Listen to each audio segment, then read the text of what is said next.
showtime. Dynamite Download. Welcome to Dynamite Download, your source for positive coverage of all elite wrestling. This is what pro wrestling should feel like. Oh, you guys, positive energy. I think that created a little moment in itself. You're saying I have a better record than Kenny Omega and Samoa Joe, and now I'm going to have to wrestle them. I've never seen someone able to break down like wrestling like he does. Yes, and Mariah May said boom. My real story does connect with a lot of people. That you need to be careful in the locker room. I definitely think that women's wrestling has been elevated. I was like deep diving into like cults. I never say never about anything. Yeah. Raw horse.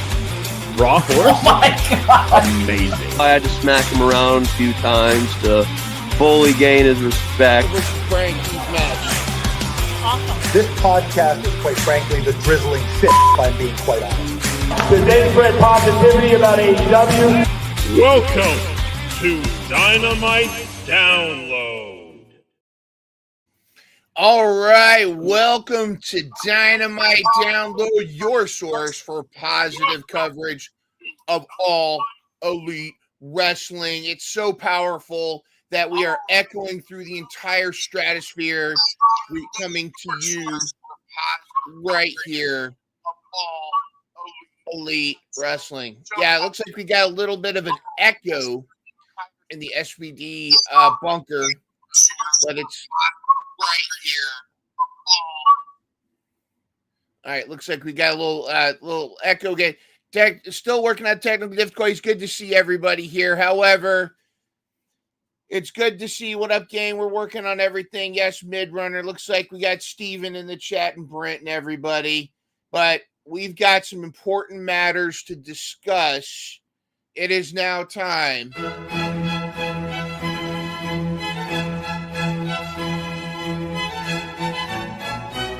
And now it's time for a peace of mind with our own wrestling scholar, Mind Runner.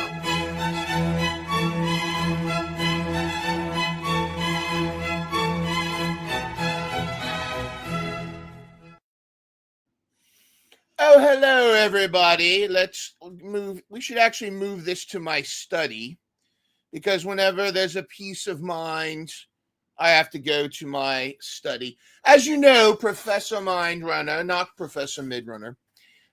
Instead, I was going to do a hot take, but I think peace of mind is a little bit more professional because everybody's got hot takes. No one really wants to listen to a hot take. What are you going to talk? Are you going to rant about what you think you know about Britt Baker? You're going to sit there and tell us what you think you know about Tony Khan and AEW, or just so you can get clicks?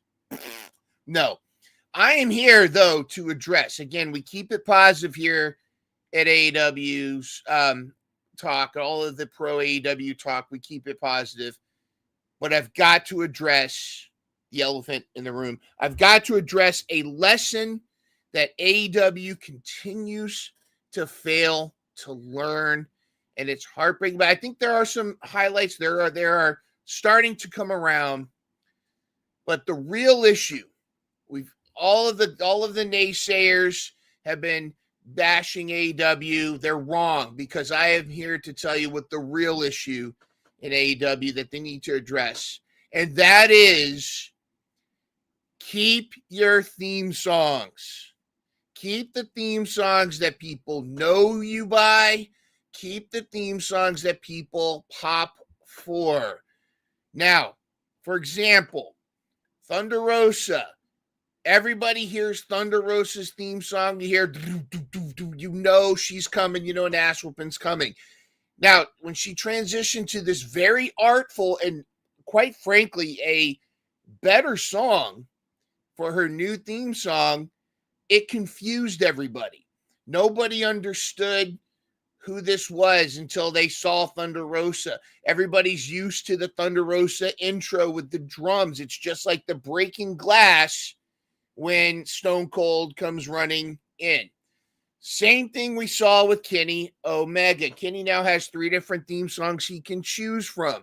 But the one that pops everybody is the one we all remember, the OG battle cry by Little V. playing other theme songs, it's only confusing and it disorients the crowd. Same thing with Hangman. We miss the Hangman theme song. The dun-dun-dun-dun-dun. Bring that back.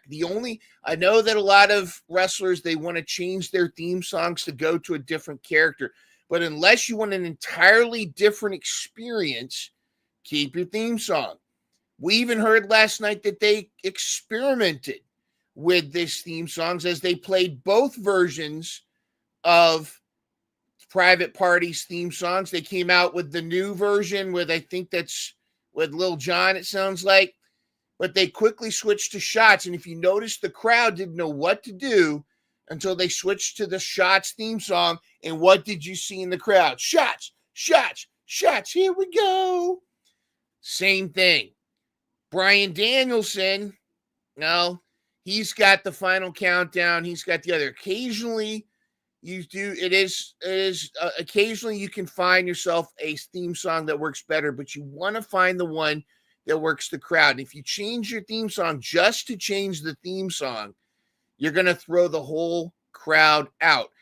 Also, I might be a little biased, but if you notice, the theme songs that pop everybody typically are the ones at least partially produced by Mikey Ruckus.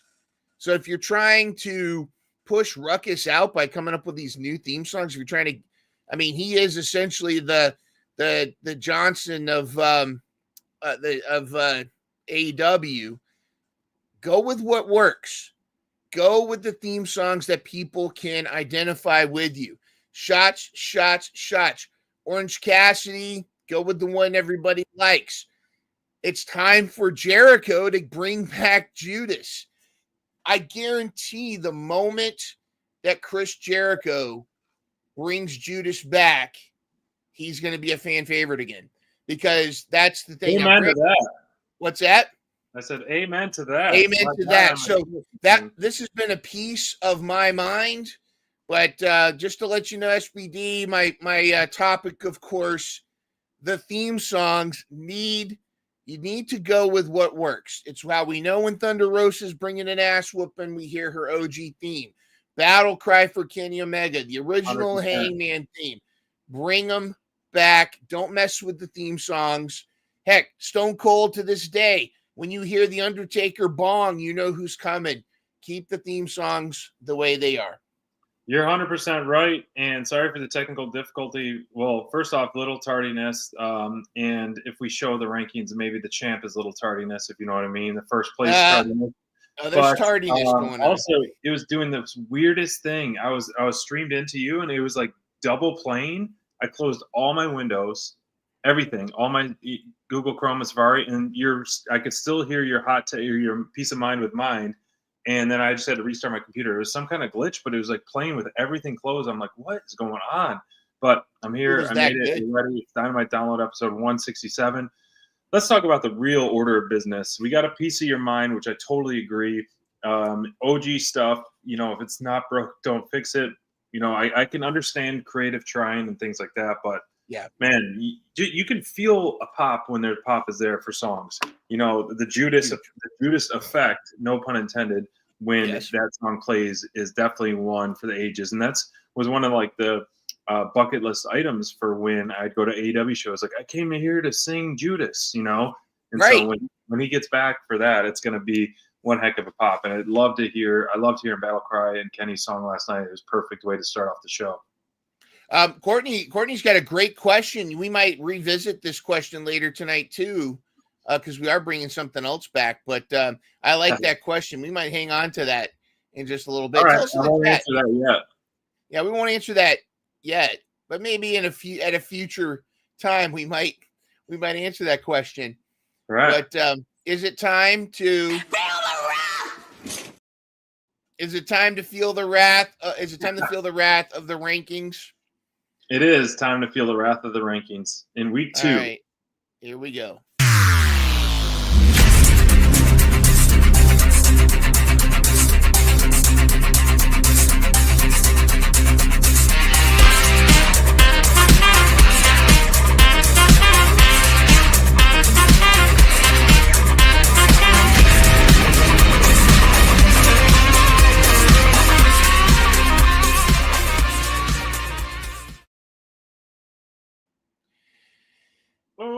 And here we go. Oh. I can only bask in my glory for so long because, as we all know, this is a marathon. But it does feel good to be at the top right now. And, looking at the landscape of everyone's roster, and this is tight. Look at that. 4 fours, 4 lucky fours. And, end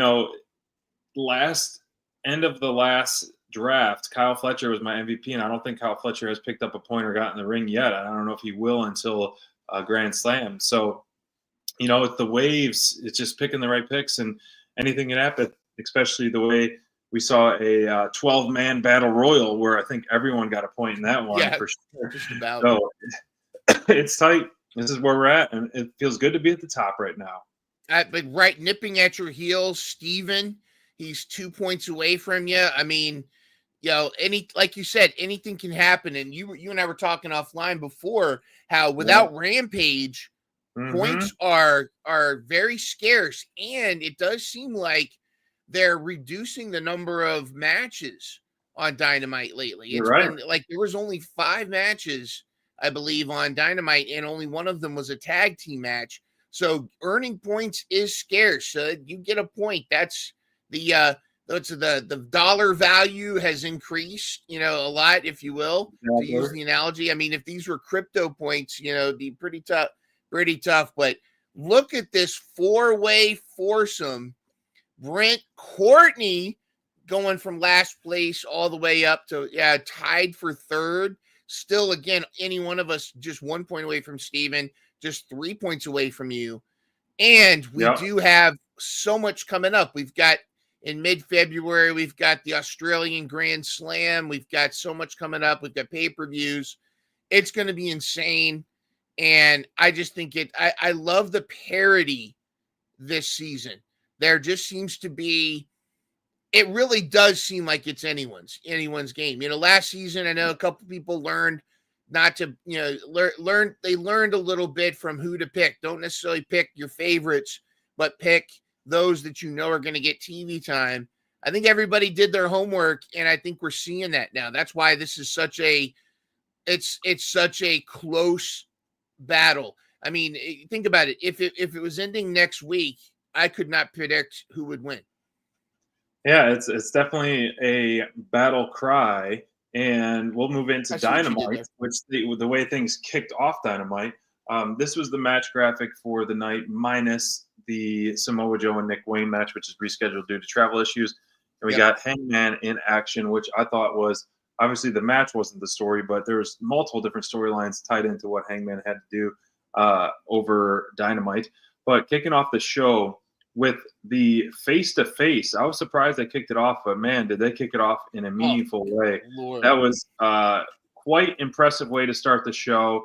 And honestly, I'm glad Kenny, it's like, I saw a couple funny memes about this segment about, mad at someone and then you're friends with them all of a sudden. Yeah. That's the way it was. But, Kenny hasn't forgotten of what Will Ospreay did. And I loved how Kenny, essentially planting his flag at midfield, saying he's the best. And you move over, Will, you're not there yet. And so I'm all for Kenny reclaiming his throne, per se, that's been unoccupied, and people coming for the throne with the likes of Will Ospreay and Swerve and others. And I think Kenny has a lot to prove, even though he is the best bout machine. I think he still has a lot to prove in a good way to get back to that spot.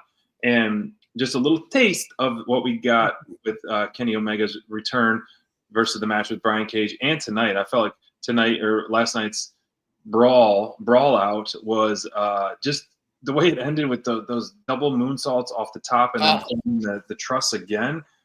Jeez. Wow, man. I love it. I love it. I loved it. I love the way it was. And for a while, I was like, this is getting a little long. But then I'm like, nope. Here comes another awesome move. Here comes another thing. Oh, the merch. I love the merch spot with the Murder Hawk Monster. That was of the night, in my opinion. I was like, it was almost like, oh, no, not the Dippin' Dots, but oh, no, not the merch. They're really merch. It's like free merch for everyone, essentially. So great spot with this. What do you think of the spot and then what we're getting from it? Oh, incredible. I mean, first of all, can we say that match of the night wasn't a match at all? but was a brawl that came from a face-to-face confrontation. Because to me, this like we're starting off knocking it out of the park, and I dare say this having this Kenny back, not the Kenny we had just before the diverticulation, but having Kenny back, it feels like some of the feeling is back. It does feel like some of the AEW feeling. I 100%. love this. This is essentially Ken and Ryu. I mean, this is essentially, rivals that have to become brothers, that have to become tag team partners to defeat a greater evil. The enemy of my enemy is my ally, at least temporarily. I do think they're going to continue to run it back. There's still that whole, I think we're going to get that Apollo Creed, Sylvester, Rocky moment after everything's said and done. They're still going to have that ding, ding, eye of the tiger moment. But yeah, I'm all for this. I think this is going to be a banger fest. And to all the people say, oh, it's just bangers and no story. There's so much story here. The two 100%. people that Don Callis has used up. The whole story is Don Callis, because on the left you have two guys that know what Callis is, know the snake that he is, know what he's capable of, and how he manipulates these superstars and then throws them away like old toys. On the right, you have the current versions of those guys. Flavor of the week. Absolute flavor of the week. Takeshita, the alpha, is essentially Callis's new Kenny Omega. I mean, Full Tilt Deb and I used to argue that we need to give Takeshita a DNA test because we suspect that he's got some Kenny DNA in him somewhere. But Takeshita is definitely the current alpha of the Callis family, and Kyle Orton Fletcher is kind of the Will Ospreay. He's kind of taking that place, and he's going out of his way to not be Will Ospreay. Right. he's kind of being more Viper than anybody else. But I think this is a great story of Don Callis, past and present, and I think this is going to be an incredible match. But I think the fallout from it's going to be incredible. I'd love to see where this is going to go, but I love that this was such a great way to start the show, such a great way and the crowd was great for this. And it was the only thing is I wish, the poor cameraman wasn't in the right spot for Kenny's part of the double moonsault, but hey, I loved it. We were popping like crazy. Of course, Kenny had his old theme back. I hope he continues with it. I'm all for it. This is one of my favorite things I'm looking forward to with Grand Slam. Yeah, Grand Slam is, with this and the women's match set up, it is quickly becoming pay-per-view quality stuff. And I'm excited for it. And if we do end up getting the Harley Cameron versus Mercedes Moné, that'll be even better. I could see, I saw someone, I can't take credit for it, maybe the Jeff Jarrett versus Mox in Grand Slam Down Under could be one of the matches there too. But, to touch base quickly on the Death Riders, like they need to cough up the trios titles. They don't even bring them to the ring. They don't even anything. They're held captive. Free the trios title. Free the trios. They don't even have them in a suitcase. At least the Bang Bang Gang had them in a wagon. Had them in something. Let's show them. Do something with them. Free the trios titles, but also new titles that got freed were the Tag Team Championship match last night. And I guess if you could call this a match, this was more of an ass whooping 101. And I think this was booked perfectly. Like, unfortunately, Private Party is just the ones that are holding the titles. I think whomever was holding the titles at this point was going to feel the wrath of the Hearst Syndicate because of the rise that they're on. And we've hearing it week in and week out. The fan base is so behind the Hearst Syndicate. And we hurt people, and it just the pops. Yeah. It's unfortunate because you built up Private Party to be these awesome babyface tag team, but they were not the stars. I was texting you. I was like, if they don't pull the trigger on Hurt Syndicate right now, they're going to get booed out of the arena. Private Party is, and you don't want that, unfortunately. And so these guys they were getting booed during the match. Yeah, they were getting booed during the match. Striking at the right moment for these ones. And I think this is a good pairing. we never saw the Swerve rematch with Lashley. Shelton is coming off the Continental Classic tournament, and putting this I think will help revamp the tag division 100%. That is in a tag division that's really struggling.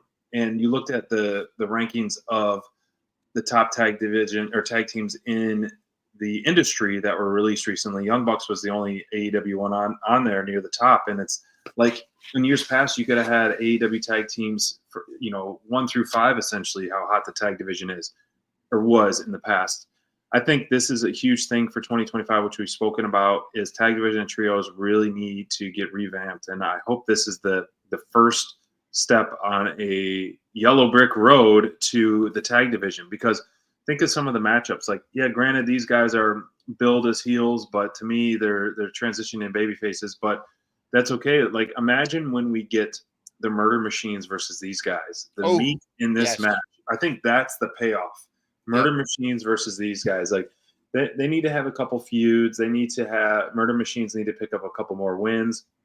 But as soon as they cross paths and start hinting at this, it'll be an absolute meat fest 101 and sign us all up, because Murder Machines versus her syndicate for tag team title gold will be outstanding. I cannot wait for that. Book it, please. Please book it. This match, it broke my heart, not because the wrong decision was made. Absolutely the right decision was made.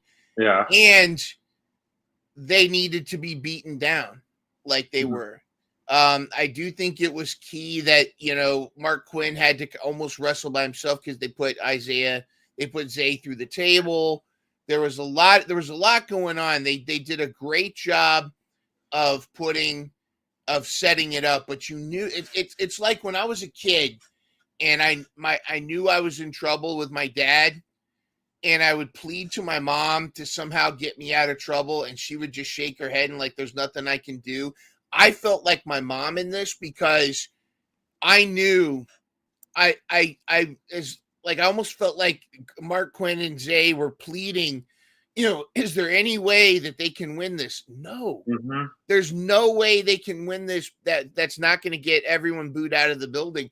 Hurt Syndicate is over. They're so over. You're right. And to the point that they were at the hot tag spots for Private Party, they were getting booed. The Private Party was. I mean, now it was a great match, but now you need to have the Hurt Syndicate as baby faces. That's who they are. That's Smart right. move on them not bringing Ricochet in, because Ricochet is such a great heel now. If they do bring one more person in, it needs to be in through like a baby face, not Swerve, but it needs to be a baby face. But regardless, I think this is brilliant. I think this is the shot in the arm, like you said earlier, to your point. This is the adrenaline shot in the arm for the tag division. This is the equivalent of the Legion of Doom becoming WWF Tag Team Champions. Now, we got to get teams to form up, and I do think Brody and Buddy, that's the long-term story, but I think the next feud needs to be Murder Machines. And I think, as much as I'd want Murder Machines to get the gold for tag team, I think Brody and Buddy would make the most sense to dethrone these guys. Yes. And I think it'd be more fun as tag team champs because of their blend of styles. Yeah, but here's where here's why the Murder Machines are going to be the best feud right now. Imagine the promo battles between MVP and Don Callis. Yeah. I can't wait. I mean, like I said, they're going to have to buy some time until this Kenny Omega Ospreay stuff is kind of washed your hands with.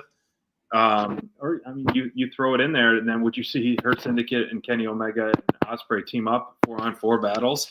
Like, that would be pretty epic stuff too. I never even thought that would happen. But a lot of great possibilities and a lot of excitement coming from the tag division from this. And I think it was the right move. And it was one of those, unfortunate, like, we're happy for Private Party, but I felt like it was just not the right timing for them. And so they made it, they did it, they got to the top, and that was great. So one of the matches I expected more out of, but still really enjoyed, was the AR Fox Strickland match, because of the history with these guys that have had banger after banger after banger. I was almost, maybe because of timing and stuff, but I almost thought this was going to be one of the matches of the night, just on pure wrestling form. It was more of a storyline builder, and I know these guys can produce main event kind of awesome, holy shit moments in the ring, and I guess I kind of expected a little more knowing their history. Still was pleased with this match overall, but the big picture, I loved that Ricochet, we got that promo, and he pretty much abducted Nana and held him by scissor point. And, Ricochet. I couldn't believe it myself until this is just, I know it's shameful SPD, but the reason why he has scissors is because scissors beats paper, the toilet paper. And so that's like, I'm just now realizing all this. Yeah. The scissors in the. So we got to bring the Rock in. Then that's right. Where's the Rock gonna incorporate in there? Maybe we'll start that rumor. Rock to AEW. Ricochet has nuclear Oppenheimer level heat with me now, because you do not harm our sweet Prince Nana. No, you do not. There's 3 things you can do to get nuclear heat with me: hurt Rio, hurt Prince Nana, or change your theme song. No, but it's I felt like, okay, I also do the yeah, that laugh is killing me.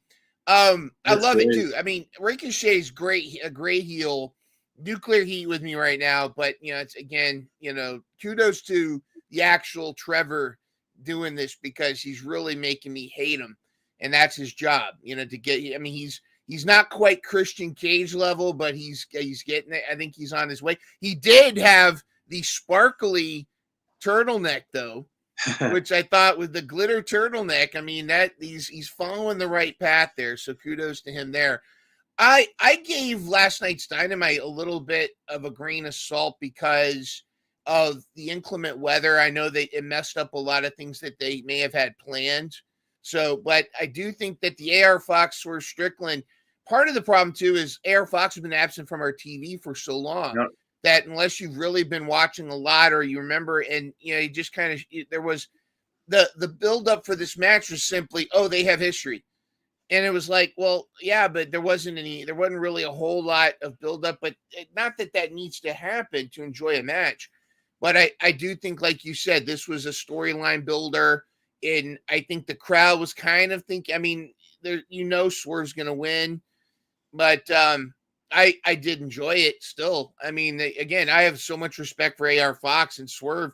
I can watch him wrestle a crash test dummy and enjoy it. But yeah, I like that they're moving Swerve away from the Hurt Syndicate storyline and keeping him feuding with Ricochet, because that's going to be a banger.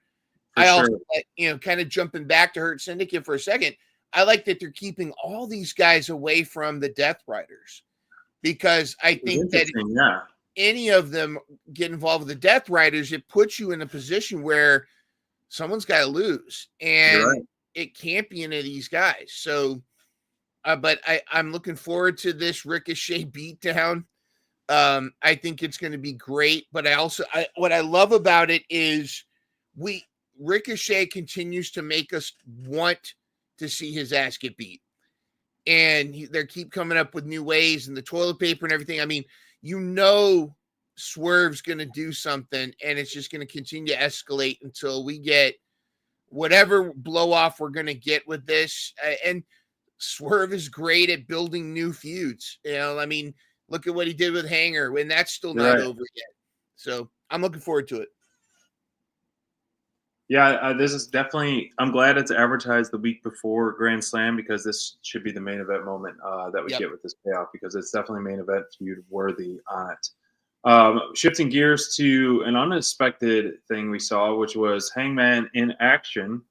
And in typical form, we're not going to spend much time on the Jeff Jarrett MJF stuff back and forth, but I was kind of shocked to hear MJF's music hit when we had the wrestler in the ring, and I was like, oh, is he going to wrestle MJF unannounced? And then he's in a suit. I'm like, is he going to wrestle in a suit?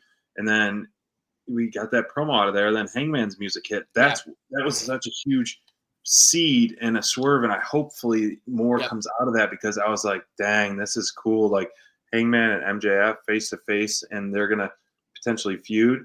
And I loved how Hangman was just like this picture. He was probably like, get the F out of my ring, get the F out of my ring. And MJF is kind of retreating like a little, scared little puppy. And so I'm for MJF's violence with mixed in with MJF, because I think he can definitely go toe to toe with MJF on the mic and promo battles. Hangman has improved so dramatically on the stick over the last few years, and really, even though he has taken a few losses over the last year, he's still elevated himself as the top guy in AEW 100%. And I think his stock is much higher than MJF's right now. And I think MJF needs a better feud, a meaningful feud like with Hangman more than Hangman needs it with MJF. And so Hangman's still that tweener right now. He's still he's the lost, millennial cowboy or whatever that one shirt. Anxious millennial cowboy. After what he did with the face to face with Daniels, no violence but face to face, and Daniels, just essentially announcing his retirement. I think that's definitely pulling some heartstrings a little bit, making Hangman feel a little bit human per se. So what is your take on that? Because I'm curious, after that face-to-face with MJF, obviously he's got a little heat and a quick little run of the jobber per se. And then Daniels essentially saying, you won, you did it. I was just here for you. Essentially I wanted to be in your corner, but you beat the crap out of me in one of the toughest matches. And so what is your take on this situation and where we stand with the Hangman saga? Well, you actually said it, but I was thinking it when you texted me last night about it, and I agree that the way they blended these segments and the way it just it was very creative how they blended this together. I'll talk about Jeff Jarrett in a second, but I want to first talk about Hangman himself.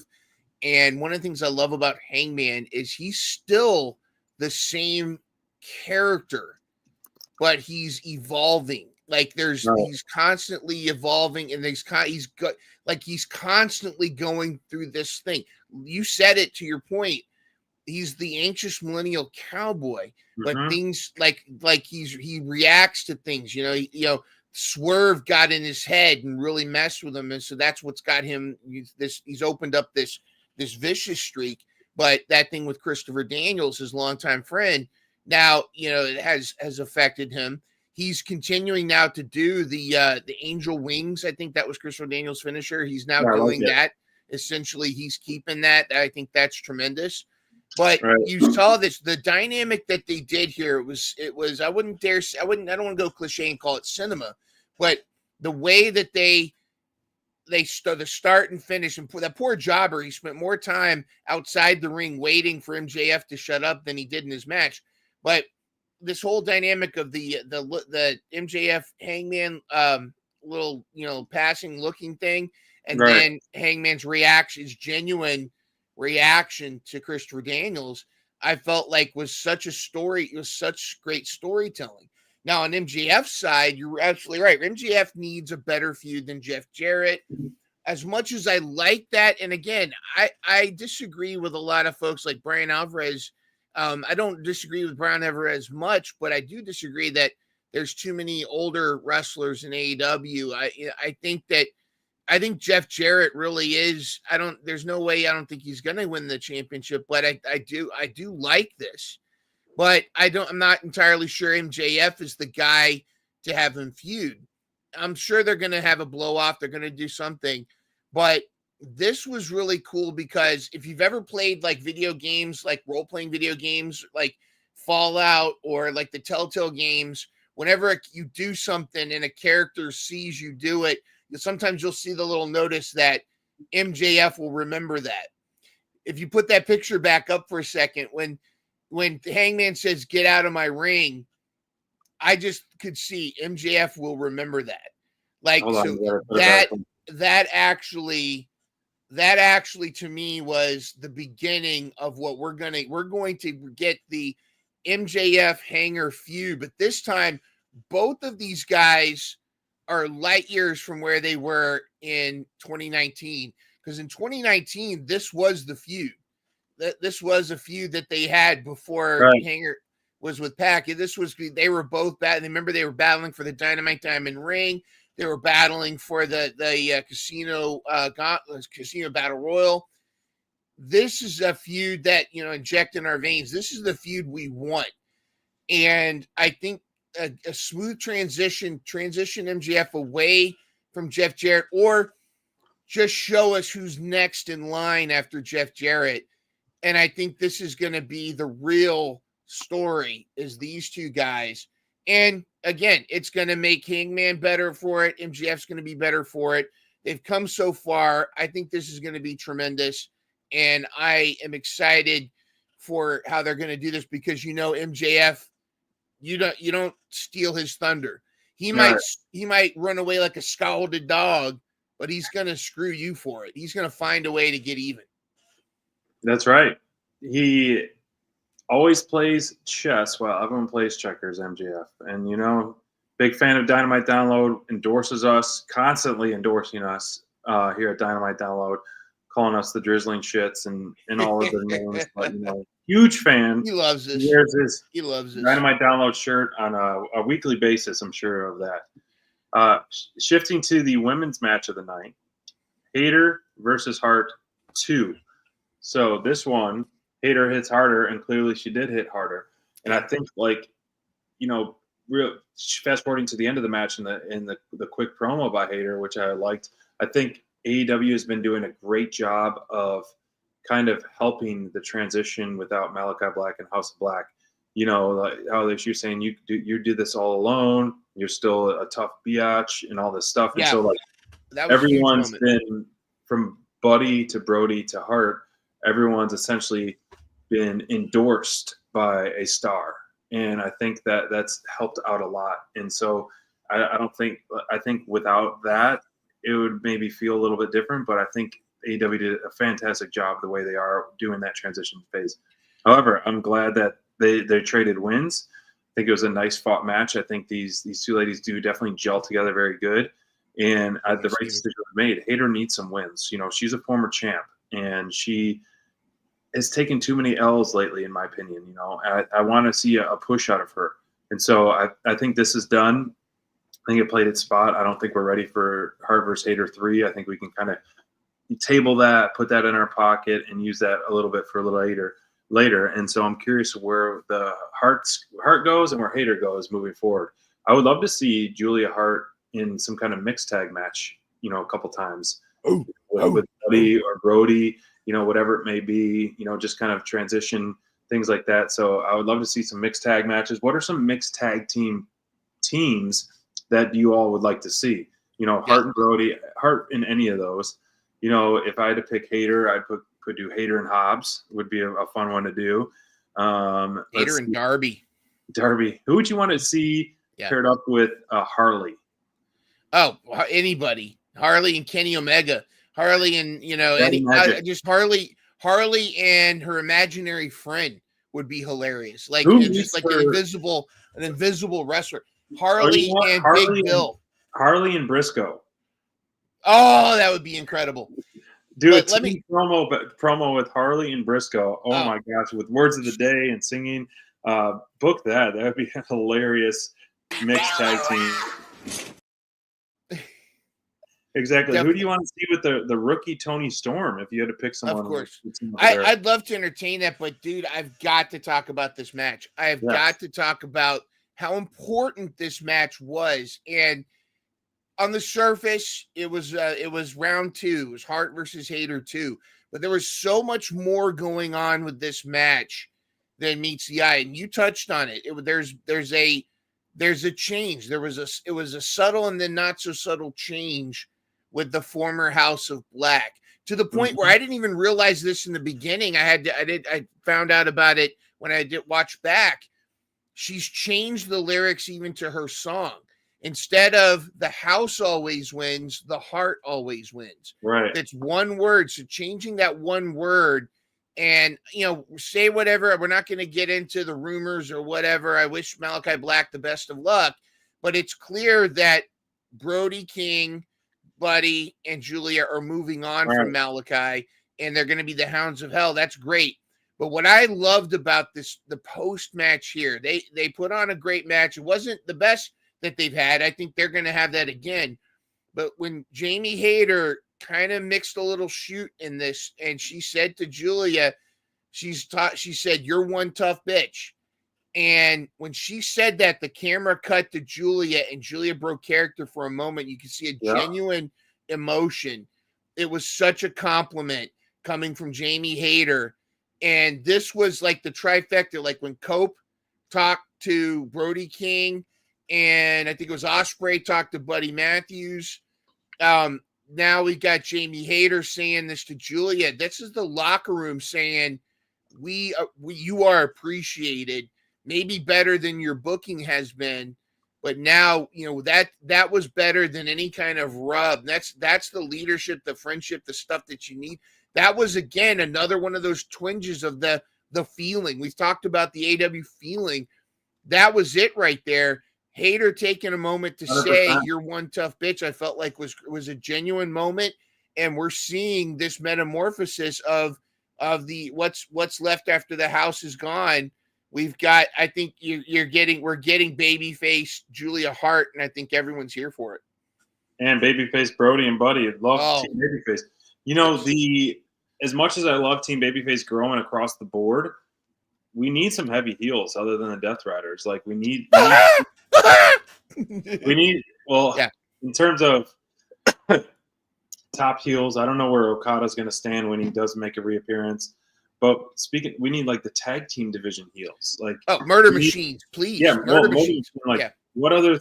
Name two more heel tag teams that would be good competitors, legit competitors. And see, that's the thing is like they could. It's some of it is about the booking because like I thought we were going to get some an interesting storyline with Top Flight and Leo Rush and Action Andretti, and then that just kind of disappeared because you could really.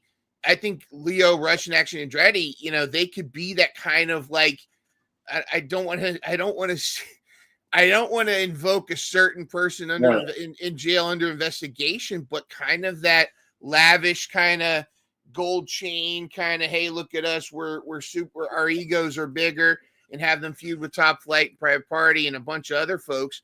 What happened to the Undisputed Kingdom now that the Undisputed Era seems to be back together? Right. Is that are we going to see Roderick and Kyle go after some stuff here? Are they going to be faces, heels, what have you?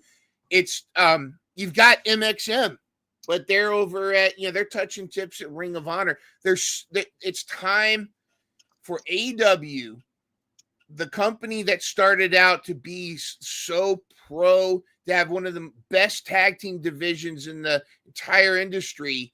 It doesn't feel like they even care about tag teams right now, but I feel like they're starting to wake up. And like you said, free the trios belts. Let's build that roster. We saw it at that gauntlet. Outrunners need to be in a feud. Let's get the Outrunners out there with some stuff. Whatever happened to Roosh and to Dralistico? I know, right? What's going on with Beast Mordos? There's so much opportunity for some good tag teams out there. And like you said, good heel tag teams. Let's build them, give them time to get, look dangerous. Right now, short term, the best heel tag team is Murder Machines. And they're having singles matches. Why? So let's hopefully just for now. They need to run roughshod over everybody and then go for the Hurt Syndicate and then have that be the big battle. You're right. Main event, Cope, Team SPD versus Pac. One of the best in the biz at all-around wrestling, offense, selling, promos. I mean, talk about one of the most perfect wrestlers out there. Pac is up there on the list in just pure work ethic and looks and everything beside that. Yeah. Sorry, I had to sneeze. All good. Still there? Yes. Team Cope, Team SPD. I'm all for this slow burn of Cope trying to get to the top with the Death Riders, going through Claudio, Pac, and hopefully Yuta and others. And I think, thank you, Courtney.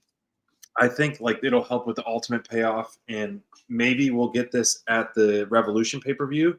You know, if Cope does get his hands on Moxley for a title shot, do you think he's going to be the guy?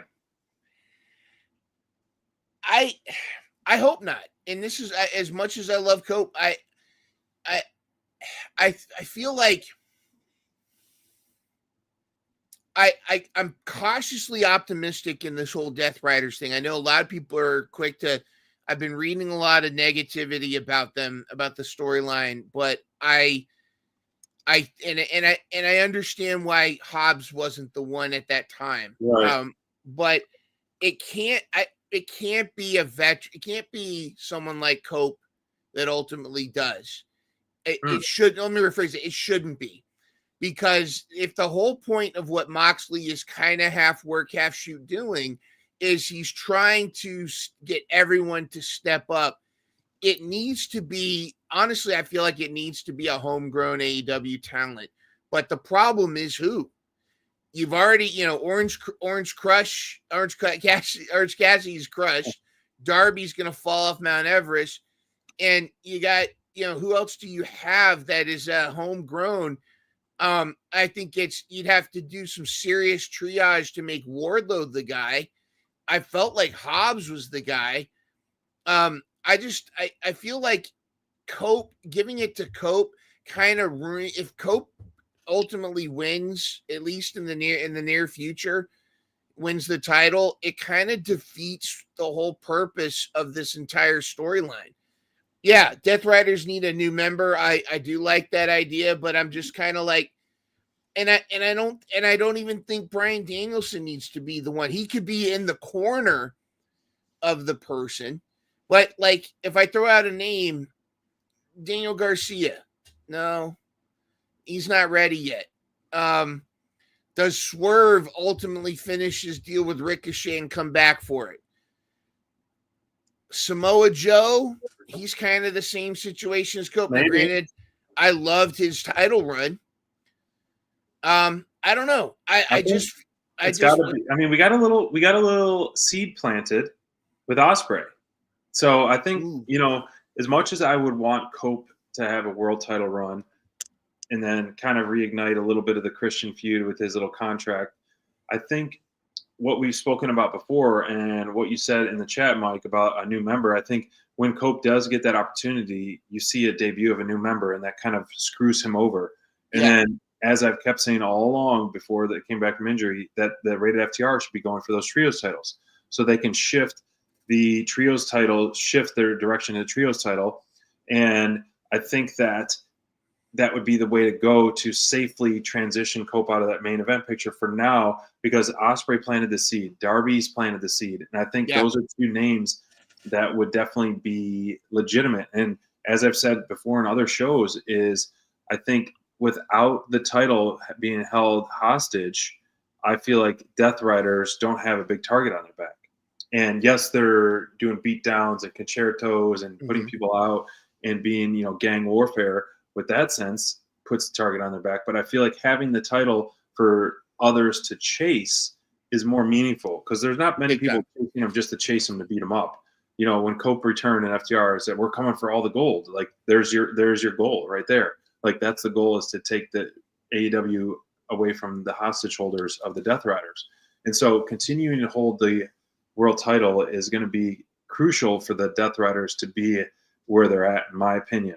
So starting with the dethroning of the trios, I think that would be a great option for rated FTR.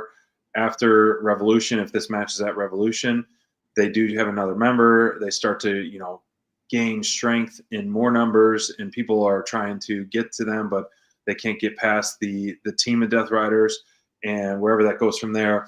Ospreay did say he hasn't had a chance to go to the Death Riders essentially because his focus has been on the Don Callis peons for a while. So hopefully they can wash their hands with the Don Callis peons very soon, and he can then shift his focus to the Death Riders after Revolution. I want to jump in here too. Steven actually beat me to the punch in the chat, but I think that's also in the works too.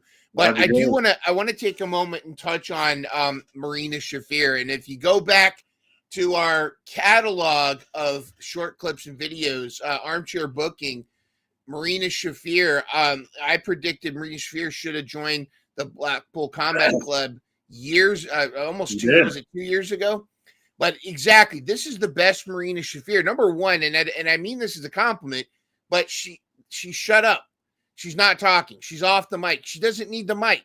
Right. You know, there's some wrestlers, you know, you put a mic in them and they just ruin their character. She just needs to keep doing what she's doing. To Courtney's point, Marina does nothing. No, she's doing a lot. Her presence is a lot. Of course, she choked out Alex Reynolds too 100%. with the crotch lock. But I do think that's the thing. And you know, Mox has said before in interviews, on a shoot, that Marina is one of his favorites in AEW. I know there was that whole sandbagging with Thunder Rosa, but what people miss of that story was the two of them breaking bread together afterwards. I have a feeling that was some toxicity from somebody else in the locker room rubbing off on that. Marina Shafir she's not perfect. She has opportunities, but this is the best Marina Shafir because she's just standing there. I do think it's time she needs to start having some matches. And if they start doing this, she needs to win every match she has until perhaps Beth Phoenix arrives in AEW and becomes that matchup. For a moment, I thought Willow was going to maybe be her matchup, but I think Marina Shafir needs to show how the Death Riders have changed her for the better. Otherwise, she's just another Wheeler Yuta. And Wheeler is less of a threat with the Death Riders than he was with Blackpool Combat Club. Yeah. He needs to get a haircut. Yeah, exactly. I mean, what a stooge.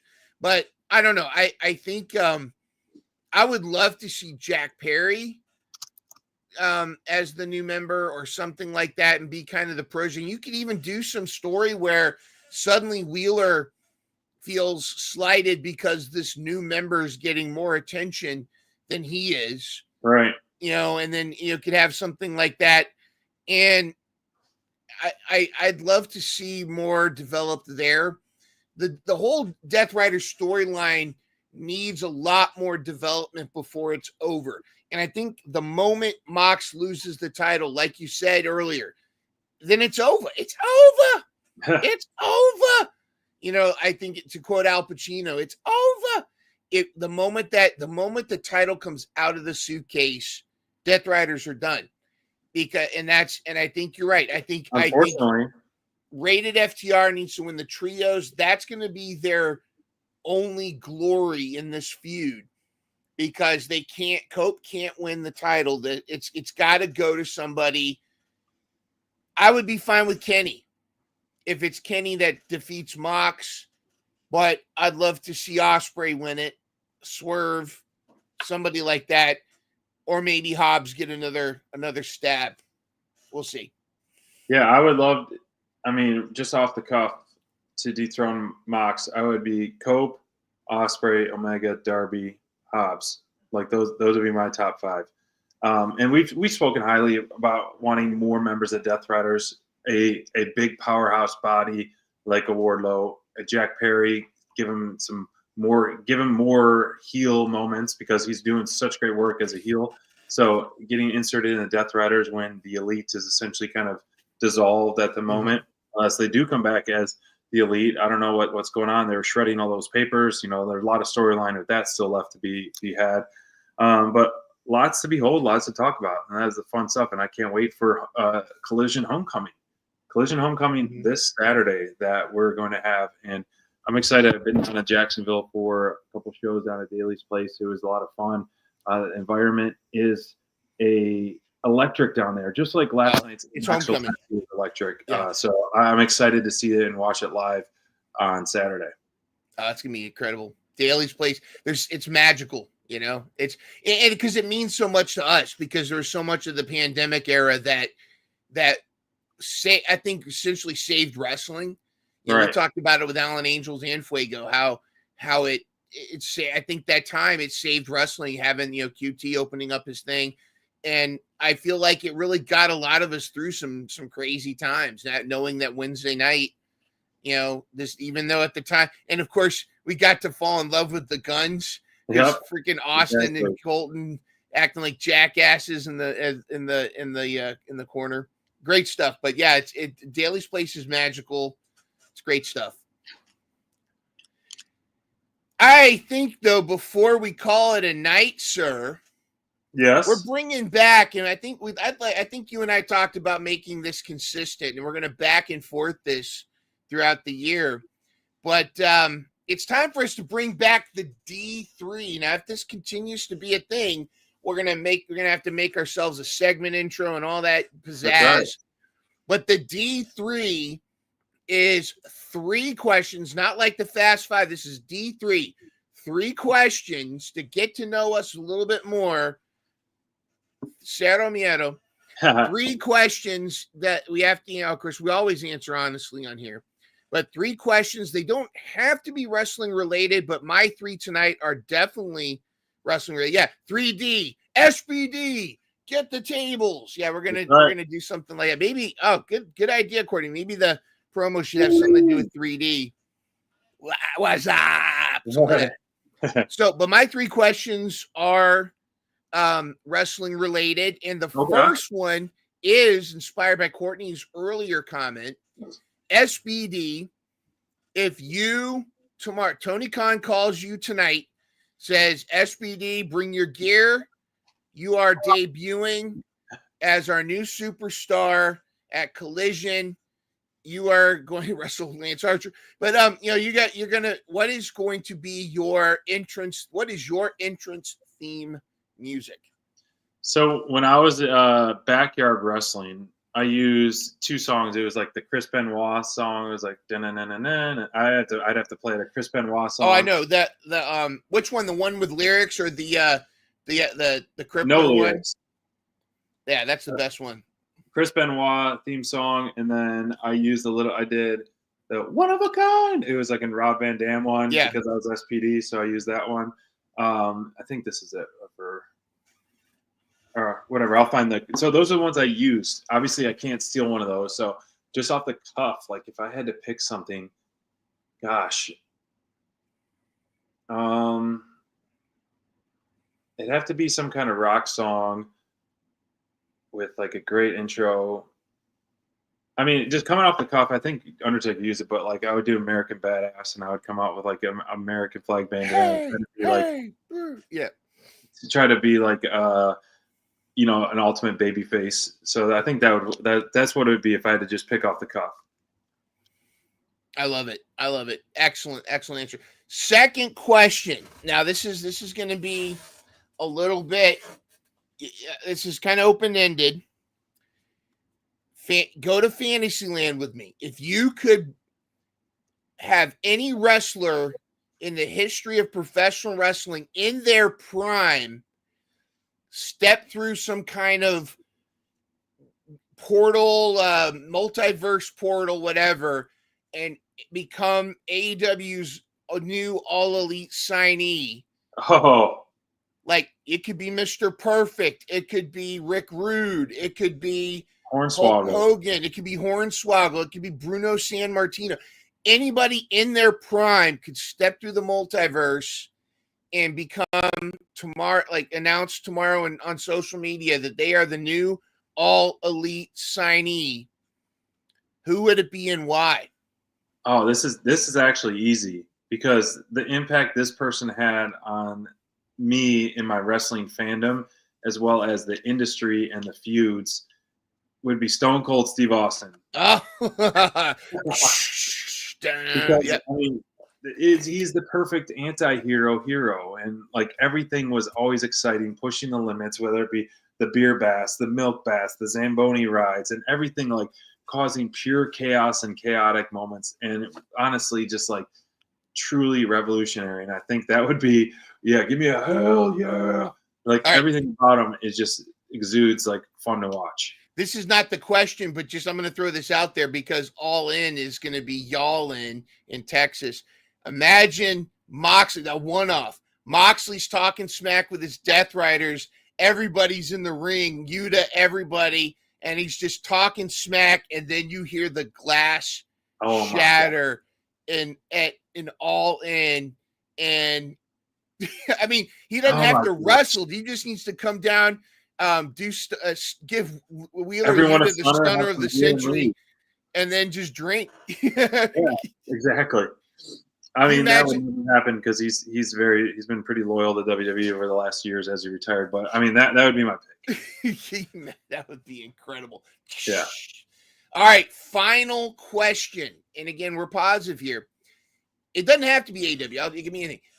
Okay. If you could reverse any decision that it was made in wrestling, if there's any match where you felt like the outcome should have gone the other way, could be recent, could be AEW, could be something from when you were a kid. If there was one match that you could reverse the decision right now and change history, what would it be and why? Gosh, that's a deep one too. That's why. Yep, it's funny you're kind of breaking this. That's right. Next week is Mindrunner's in the hot seat with his D3 from SPD. So next week you are in the hot seat for that. So stay tuned for that. I was thinking about something like this of like, if you could have this could be my question for next week, but it's just kind of similar to where I was going to think is like, if you could have an AEW signee or wrestler almost have a redo over of their debut and the way they were booked, like who would you be? Like thinking like Cody and Miro and things like that. Yeah. Like those all could have had like a redo.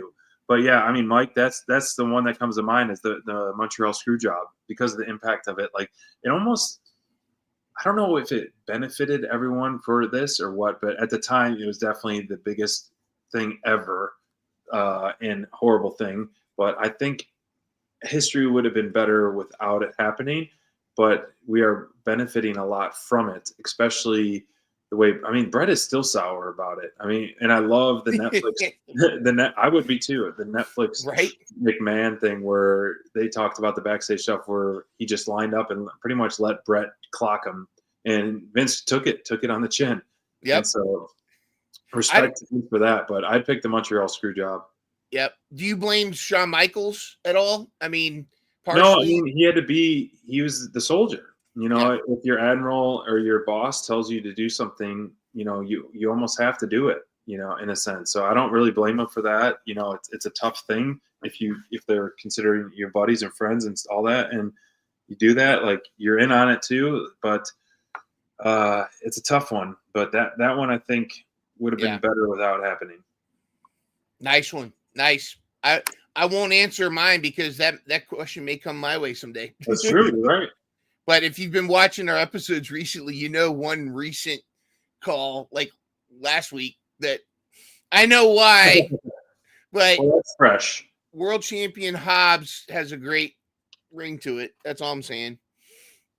I want Hobbs to be the one to rip open that suitcase, that attaché, whatever, and hinges explode. It just needs to break open with him just raping it open, and then he holds the title up on high, and that's the close of whatever. The polka. Now the polka doom. I thought that was genius. I thought the polka doom was genius. They need to bring that back just one more time. It's Andy. Yes. What? Sorry. Oh, you hear me? Yeah, I got you. Yeah. Anyway, we're good. Yeah. Lots of them. I mean, it's obviously it's looking at the biz or looking at your heart, and a lot of things like your heart is with Hobbs. We love Hobbs here, so a lot of different ones. You could mention a lot in AEW with MJF and Wardlow and stuff like that, and Cody Rhodes and things like that. And there's so many moments where you thought someone was going to win a championship and they didn't, and then they never got the chance again. So that's a good one. That's a good question. All right. I don't know who to do it with. Just fantasy booking. Bring Wardlow back. Have Wardlow go on this tear. Just completely destroy people. Build him all the way up, and then have him finally be the one to defeat Moxley. No, I'm already gonna puke in my mouth with this. I was just going to say have him win the title, and then Christian comes out and Wardlow just lays down. They do the poke of doom, and then Wardlow says he's now joined Christian. I'm throwing up in my mouth because that's the worst thing to do, especially for Wardlow. Because Wardlow can't join any factions anymore because he's always been the toady. And that's what I thought they were going to do with Adam Cole was he's joining because they were even hinting every time Adam Cole had the title or was holding something, Wardlow kept looking over at him like, hey, like he's, and remember Adam Cole said once Wardlow defeats you for the title, he's going to hand it to me. And Wardlow would always be kind of like, yeah, right. But anyways, I don't know. But great stuff. Yeah, that's it for tonight's show. Thank you all for tuning in. Sorry for the delay once again. We had a little technical difficulties and I was running late from work, but we appreciate you all coming back. We'll see you next week for 168. And we got some news we're going to share next week of our next interview coming up. So we'll share that on next week's episode on Dynamite Download 168. It's going to be a banger and mash.